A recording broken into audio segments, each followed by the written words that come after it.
Welcome to the Rim Break Rodeo. We hope this video helps. You start by finding what is actually animated. This saves time. Open the timeline and dope sheet, then select the object, armature, or camera you want to stop. Once selected, inspect the keyed channels for location, rotation, scale, shape keys, and modifiers.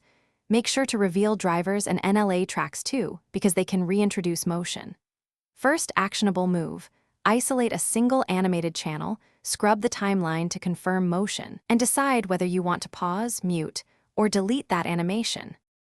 Once you've identified the source, stop the motion by choosing the right method. If the animation is an action, open the NLA editor and mute or disable the strip. This immediately halts playback without losing the action.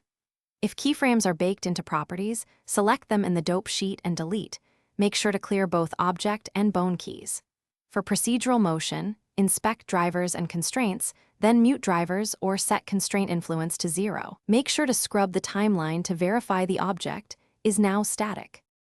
To finish, lock in the static state so the animation stays stopped. Apply location/rotation/scale to set the current pose as the object's default, and then save a new file version to preserve changes. If you want to keep the action but not play it, mark it with a fake user or unlink it from the object so Blender won't auto-reload it. If motion reappears, check linked libraries, hidden NLA strips, or drivers. Those are the common culprits, and usually the reason animation comes back. Thanks for watching. Consider subscribing if we helped you.